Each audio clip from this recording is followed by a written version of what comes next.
মা বাবার সাথে বেয়াদবি করলে ফলাফল কেমন হয় শুনেন। কুমিল্লার একটা এলাকার নাম হলো চান্দিনা। ওই চান্দিনার একজন লোক আছে, তিনি হলো ডাক্তার, থাকে ঢাকায় মুগদায়। তিনি আমাকে বলল, হুজুর মায়ের সাথে বেয়াদবি করলে যে কি হয় এটা আমি চোখ দিয়ে দেখছি। প্রতি জুমায় তিনি আমার মসজিদে নামাজ পড়ে। ডাক্তার মানুষ, MBBS ডাক্তার, অনেক বড় সম্মানী ব্যক্তি। তিনি বলল, হুজুর আমার বাড়ির পাশে এক মহিলা তার বাচ্চাকে নিয়ে অনেক কষ্ট করে বড় হয়েছে। বড় হওয়ার পরে স্বামী মারা গেছে। স্বামী মারা যাওয়ার পরে স্ত্রী দ্বিতীয় কোনো স্বামী গ্রহণ করে নাই। বাচ্চার চেহারার দিকে তাকাইয়া সৌন্দর্য, রূপ, লাবণ্য, যৌবনকে বিসর্জন দিয়েছে।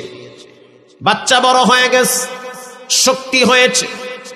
সন্তান এবার মাকে বলল, ও মা, আমার মনে চায় আমি ইতালিতে গিয়া কাজ কাম কইরা বাড়ি ঘরটার একটু সৌন্দর্য করব, কিন্তু টাকা নাই, কেমনে আমি ইতালি যাব? নানার যেই সম্পদ মা তুমি পাবে সেই সম্পদ বিক্রি করে আবার ইতালি পাঠায়া দাও। এবার মা সিদ্ধান্ত নিল যে বাবার পৈতৃক সম্পদ বিক্রি করে সন্তানকে ইতালিতে পাঠাবো।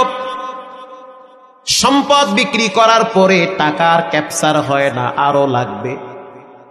এবার মা নিজের ব্যবহৃত হাতের রুলি, গলার হার বিক্রি করে টাকা যোগ করে সন্তানকে ইতালি পাঠায়া দিছে। ইতালিতে সন্তান যাওয়ার পরে 2-1 মাস মায়ের সাথে ভালো এক সম্পর্ক। ও মা, আগামী বছর থেকে ঘরের কাছে হাত দিব, বিল্ডিং বানাইব। কত স্বপ্ন, মায়ের কলিজার ভিতরে আনন্দ।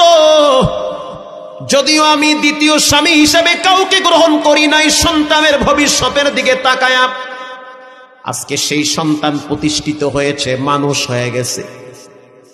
এবার সেই ডাক্তার বলে, হুজুর 3-4 মাস যাওয়ার পরে সন্তান কেমন জানি পরিবর্তন হয়ে গেছে।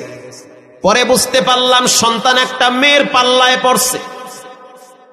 এই মেয়েটার সাথে ফোনে নিয়মিত কথা হয়, আলাপ হয়।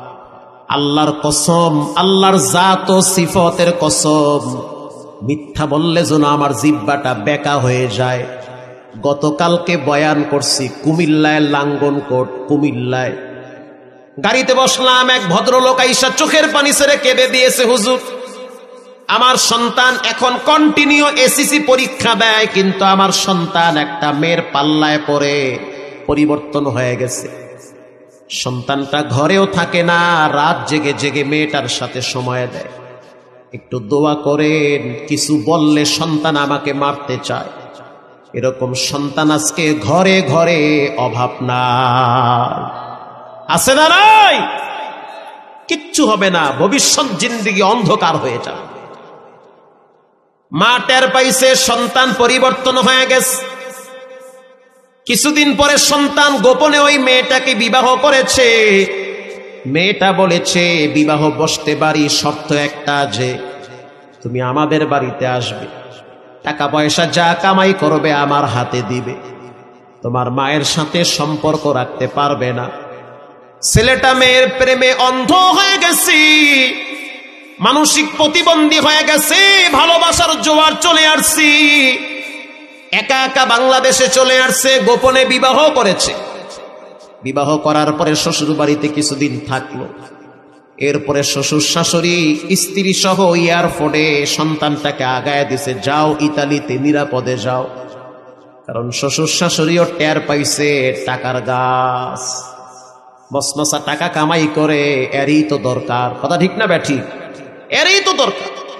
এবার সন্তান বিদেশে যাওয়ার পরে নিয়মিত শ্বশুর শাশুড়ির সাথে যোগাযোগ, মায়ের সাথে সম্পর্ক নাই। দীর্ঘদিন হয়ে গেল। মা তো রাত্রিবেলা চোখের অশ্রু যায় নামাজে ধরায়, আর বলে, আল্লাহ কেমন সন্তান দিলা, কত স্বপ্ন, কত চিন্তা ভাবনা, সব তো মাটি হয়ে গেল, খাও নেই তো পেটে জুড়ে না। হঠাৎ একদিন মা শুনতে পাইল যে আমার সন্তান গ্রামে আসতেছে।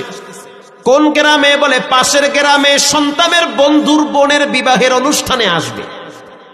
মা চিন্তা করলো হয়তো আমার সাথে একটু দেখা করে যাবে। সন্তান বিবাহের অনুষ্ঠান কমপ্লিট করে যখন গাড়ি নিয়ে ঢাকায় রওনা হয়েছে, মা আর নিজেকে সামাল দিতে পারে না।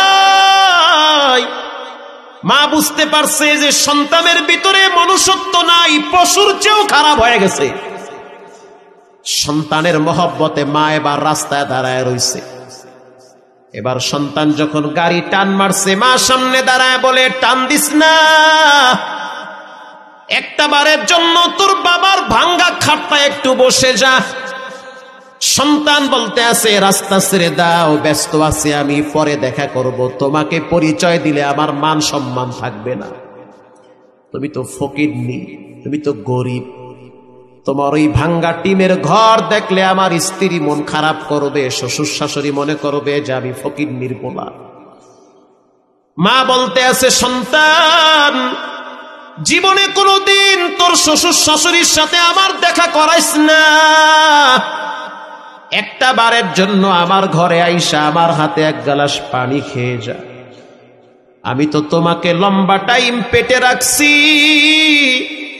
তোমাকে রাত জেগে জেগে পাখা দিয়া বাতাস কইরা ঘুম পাড়াইছি, গভীর রাত পর্যন্ত তোমাকে আমি সুস্থ করার জন্য পাশে বসে বসে যত্ন করেছি। তখন তো আর বউ ছিল না, তখন তো শ্বশুর শাশুড়ি ছিল না, এখন তোমার অভাব নাই, বারবার খবর নেয় তোমার, তুমি কেমন আছো, আলগা দরদ এখন বায়া বায়া পড়ে, ঠিক না ব্যাঠিক? এতদিন তো খবর ছিল না। সন্তান বলল, সময় নাই, জায়গা পরে আসবো। মা চিন্তা করলো সন্তান থাকবে না, চলে যাবে। জানলার ফাঁক দিয়া মা হাত ঢুকা দিছি, যাইস না, একটা বারের জন্য ঘরে বসে যা। সন্তান এমন নিষ্ঠুর পাশাদ, মাকে এমন জোরে একটা ধাক্কা মারছে, গাছের সাথে গিয়া মা পড়ে গিয়েছে।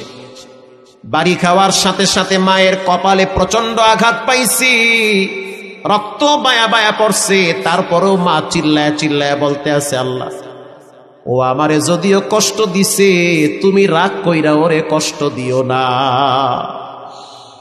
যদিও আমার কপাল থেকে রক্ত ঝরাইছে, তুমি রাগ কইরা শাস্তি দিও না, কারণ সমস্ত কিতাব হাদিসে লেখা মাকে কষ্ট দিলে বেশি দিন আরামে টিকতে পারে না। সন্তান তো বিদেশে চলে গেল, এদিকে মা যাযাবরের মতো জীবন পার করতেছে ঘরে। মাসখানেক পরে ডাক্তার বলতে আছে, হুজুর এই মহিলাটা আমার বাড়িতে আসছে রাত্র ৩টায়, আইসা দরজায় লক করতে আছে, ডাক্তার একটু খবর নিয়ে দেখেন আমার সুমন কেমন আছে। ডাক্তার বলতে আছে, রাত্র ৩টা বাজছে, সমস্যা কি? বলে, আমি তো একটা খারাপ স্বপ্ন দেখছি। এটা কোনো বানোয়াট কিচ্ছা কাহিনী না, এটা হলো কুমিল্লার বাস্তব ঘটনা। আল্লাহু আকবার। ডাক্তার বলতে আছে, খবর কেমনে নিব? মহিলা বলতে আছে, যেমনে হোক খবর নেন, আমার সন্তান কেমন আছে। ডাক্তার বলল, কি স্বপ্নে দেখলা? বলে, আমি দেখছি আমার সন্তান একটা ফ্যাক্টরির ভিতরে মিশিং চলতেছে, মিশিং এর ফিতার সাথে আমার সন্তানের হাত পেঁচাইছে। হাত পেঁচাইতে পেঁচাইতে পেঁচাইতে পেঁচাইতে শরীর থেকে হাতটা আলাদা হয়ে গেছে। এটা আমি স্বপ্নে দেখছি, তাড়াতাড়ি একটু খবর নেন। ডাক্তার বলতে আছে, হুজুর আমি এই মহিলাটারে একটু বুঝাইয়া শুনাইয়া বাড়িতে পাঠাইয়া দিছি। কিছুক্ষণ পর আমার মোবাইলে ঋণ ভেসে উঠল। তখন মোবাইলের দিকে তাকায় দেখলাম এটা বাহিরের নাম্বার, কল রিসিভ করলাম। ওই যে সুমনের কিছু বন্ধু বান্ধব আছে, তাদের সাথে আমার কথা হয় মাঝে মাঝে। একজনে ফোন দিয়া বলল, সুমনের অবস্থা খারাপ, ফ্যাক্টরির ভিতরে, জুতার ফ্যাক্টরির ভিতরে দাঁড়ায়া দাঁড়ায়া ডিউটি পালন করতেছিল, চামড়াগুলা পলটাইতেছিল ফিতার সাথে। একটা সময় দেখা গেল হাতটা হঠাৎ ফিতার সাথে ঢুকে গেছে, ফিতাও ঘুরতেছে, দেহটাও ঘুরতেছে, হাত ঘুরতেছে, ফিতাও ঘুরতেছে, বডিটাও ঘুরতেছে। একটা সময় আঘাত করে করে দেহ থেকে হাতটা ডিসকানেক্ট হয়ে গেছে, আলাদা হয়ে গেছে। রক্তাক্ত বটি নিয়ে রাস্তায় পড়ে আছে। হসপিটালে নেওয়া হয়েছে, অবস্থা খুব খারাপ, অনেক রক্ত লাগবে। স্ত্রীকে টেলিফোন করা হয়েছে, স্ত্রী এখন ফোন রিসিভ করে না। শ্বশুর শাশুড়িকে ফোন করা হয়েছে, কেউ রিসিভ করে না, কারণ বুঝতে পারছে টাকার বাক্স নষ্ট হয়ে গেছে। বুঝতে পারছে। প্রিয় ভাইরা আমার, সকালবেলায় মহিলার কাছে গিয়ে বলল, মা টেনশন করবেন না, দোয়া করেন, দুর্ঘটনা ঘটছে ঠিক। মহিলা বলতে আছে, ডাক্তার আমি তো আমার সন্তানের অভিশাপ দেই নাই, আমি তো বরদোয়াও দেই নাই, তো কেন এমন দুর্ঘটনা ঘটলো? আমি বারবার বলছি, আল্লাহ যত কষ্ট আমি মা সহ্য করব, কিন্তু আমার বাচ্চাটার জন্য কোনো কষ্ট না হয়। এই সন্তান দীর্ঘদিন চিকিৎসা করলো, ঢাকায় উত্তরায় ফ্ল্যাট ছিল, সেটা বিক্রি করার পরেও চিকিৎসার টাকা জোগাড় হয় না। গোপনে যত ব্যাংক ব্যালেন্স ছিল সব শেষ করলো, তারপরও চিকিৎসার টাকা হয় না। স্ত্রীকে ফোন করে বলল, কিছু টাকা দাও, তোমাকে তো আমি লক্ষ লক্ষ টাকার গোল্ড দিয়েছি, স্বর্ণ দিয়েছি। স্ত্রী বলল, দিয়েছো ঠিক, তবে এখন দিতে পারবো না, তোমাকে আমরা চিনতেও চাই না। সম্পর্ক নষ্ট হয়ে গেল। গ্রামে চলে আসছে, মা এয়ারপোর্টে গিয়া বসে আছে আর বলতে আছে, সন্তান সবাই তাড়ায়া দিতে পারে, আমি মা তোমারে তাড়ায়া দিতে পারি না। এখন এই মায়ের ঘরেই থাকে। কয়েক বছর আগে সন্তান দুনিয়ার থেকে বিদায়। শবে বরাতের রাত, ও মা বাবার অবাধ্য সন্তান, যারা বেয়াদবি করেছ, যাদের উপরে মা বাবা কষ্ট নিয়ে আসে, গোপনে মাপ চাও, তা না হলে সুন্দর জীবন টিকবে না, এলোমেলো হয়ে যাবে, ভবিষ্যৎ অন্ধকার হয়ে যাবে। যাদের টাকনুর নিচে প্যান্ট আছে তাদের দোয়া কবুল হবে না। শবে বরাতের রাত্রে তাদের ক্ষমা নাই। যাদের টাকনুর নিচে ইজারি ফিন্নার, আল্লাহর রসুল বলেন, যারা টাকনুর নিচে লঙ্গি পরে, প্যান্ট পরে, এটা ডাইরেক্ট জাহান্নামে পাঠায়া দিবেন কে? হঠাৎ ঝুলে গিয়েছে এক হিসাব, বা হঠাৎ প্যান্ট একটু নিচে নেমে গিয়েছে, টাকনুর নিচে ঝুলতেছে আর এক হিসাব। কন্টিনিউ সৌন্দর্য বাড়াবার জন্য টাকনুর নিচে প্যান্ট ঝুলে আছেন, পায়ে হাত দিয়ে বলি এটা জায়েজ নাই, হারাম। পায়ের নিচের অংশটুকুন ডাইরেক্ট জাহান্নামে যাবে। হাদিসে আসছে, ইজারি ফিন্নার, ডাইরেক্ট জাহান্নামে যাবে ওটা। নাউজুবিল্লাহ বলেন। বেঁচে থাকেন এগুলোর থেকে।